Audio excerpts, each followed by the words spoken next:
McCann and Hornquist, or McCann and Pearson or Rust, or whatever combination they want to throw out on the third and fourth lines, are providing enough secondary scoring that they can get through the dark periods with Malkin. But if you looked at the way they played last night, between centering Kessel and Bukestad, Malkin looked like he already had that instant chemistry with both of them. And it's one thing if Malkin's not going, but if Malkin can get other people going while trotting along average, I think that will be enough to get him through. But once again, the problem is making sure Malkin gets the puck and isn't spending the whole time trying to dig it out of the defensive end. All right. I mean, this is a problem with the Penguins, right? They used to be, when Sullivan first came, they wanted to be a team of speed, which they did. That's why they succeeded. They knew they could outskate pretty much every team in the league. That's how they won their first cup.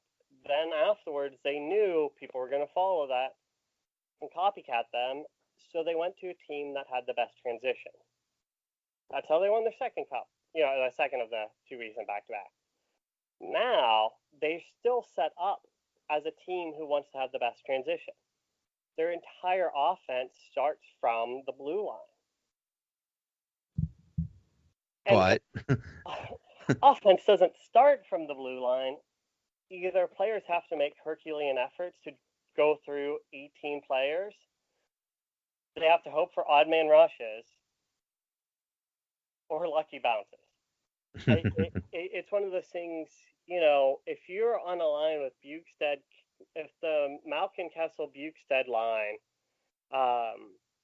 is stuck in their own end for an entire shift, you're wasting 3 of your most talented offensive assets in every shift they're out there. It's like you're wasting opportunity after opportunity because you're going to let somebody who can't control the puck or somebody who turns it over continue to have that big of an effect on the game. It's and Johnson still, or Rutherford and Sullivan still talk about Johnson's intangibles. Oh, he leads the team in block shots and he's doing good in hits. Because yes, he's not in position.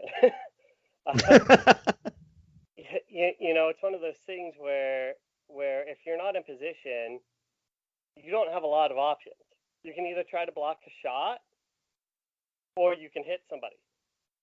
And that's what Jack Johnson does. And you saw it when the Penguins played against Columbus in the playoffs. He wasn't playing defense. He was playing, cross-checking games with Crosby's neck. Yeah. Who could I hit? Yeah, it was never a matter of, am I in the right defensive position? And this is where my initial concern with Gonchar's School of Wayward Defensemen ability to rehabilitate him was. Gonchar's entire philosophy is getting pucks through lanes, solid positioning, and fast footwork. None of which Johnson is able to do. Yep. He was never the world's fastest skater. You don't need to be a defenseman and be a solid defenseman. Dumoulin's not the fastest skater. I mean, Mata is probably the slowest skater on the team still. So, it's one of those things where if you make up for it with positioning, the ability to skate fast is less of or the inability to not skate fast is less of an issue. And you look at Alexiak, and it drove me nuts because I would take Alexiak 7 days of the week over Johnson. I would take Alexiak over most of the players remaining on the Pens defense, not named Schultz, Letang, and Dumoulin. I think Alexiak, he had his days, he had his games. Weirdly enough, he had a partner named Jack Johnson on a lot of those games. So how much you can blame on Alexiak is a little bit of a question. But most days he was our third or fourth defenseman, depending on what the lineup looked like. And it's just like, now Jack Johnson is, at least until Schultz gets back. So, yeah, I'm not real optimistic that Schultz's return is going to have the effect on this team it's going to need to have. I'm sure he'll add good offensive firepower, and I'm sure he will be able to get the puck out. If he's paired with Johnson, you're going to see a problem where Schultz is more focused on covering for Johnson than he is on trying to get the puck out or trying to make the plays that he needs to make to be an effective defenseman. And that's exactly what happened to Schultz in Edmonton. Yeah. Schultz cleaning up after the entire Edmonton defense trying to, and he wasn't making good plays either, but that's because he wasn't playing his game. You can't expect people to play the game they're scouted for, they're designed to play, when they're forced out of that. Like, you wouldn't expect Jack Johnson to be our top power play specialist, because that's not what he's good at. That's not his role anymore. There may have been a time in his career where he was that player, but clearly he hasn't been that player for some time. And pulling players out of position like that, making them take on roles that they're not used to doing. I mean, it's like anybody at work. You get sidetracked into a new job that you aren't trained for or haven't been doing your entire life. You're going to be looking around like, wait, I'm supposed to be doing that? It's a rough situation, and I don't think Rutherford's going to fix it. I don't think there's a single trade option that's going to present itself. If Rutherford was willing to eat his words and even do something, his only option, he has two options at this point. One is a buyout. The other is sending him to the minors. Yep. At this point, it's not even about the cap hit and the contract, but you're looking at somebody who has less value than, say, Pavel Datsuk's NHL contract right now. He has negative value. Yep. Which in this league is impressive, because one thing you've noticed with the league over the past couple of years is veterans aren't playing the game as long as they used to. Matt Collin and Chris Kunitz are a bit of an anomaly. You don't have players like Gary Roberts and Brendan Morrow and Jerome Ingela, who are all late 30s, early 40s. Chelios playing till he's 45. It's very much a young man's game right now. So when you have somebody who's 31, who looks bad both through the eye test and analytically, and who has a 5-year contract that you're not even, a year through, with a decent salary to it, there's not a lot of options there.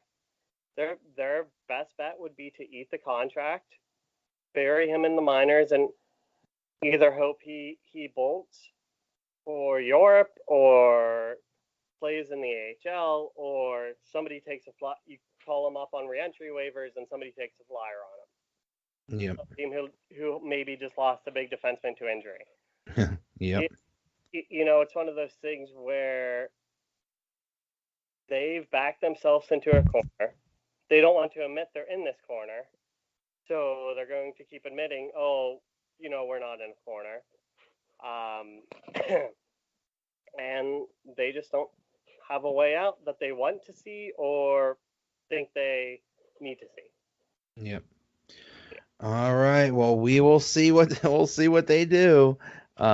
Nick, thanks so much. At NPV708, writer for Pens Labrynth.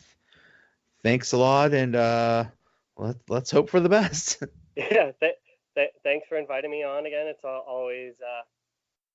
I think I call it a therapy session because to get this off my chest, and tweeting angry tweets about Jack Johnson gets old pretty fast. I mean, I'm going to keep doing it, and it's not going to stop it. But I always appreciate the chance to come on and let loose.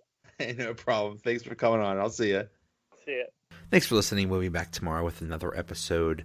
Have a couple of our fantasy draft episodes coming up.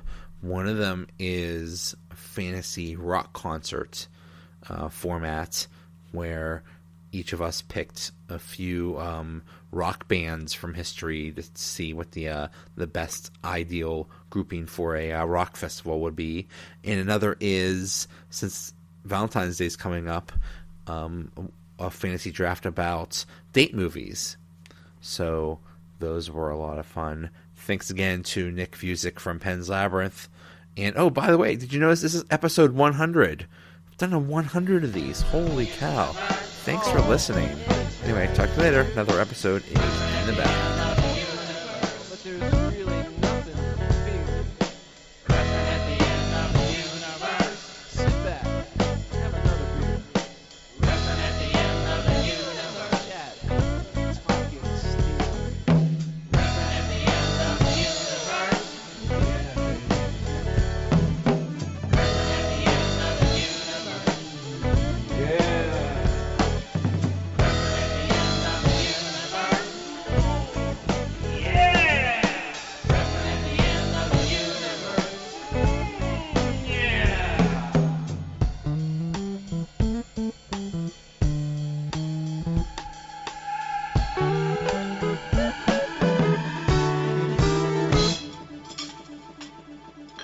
Special for coffee?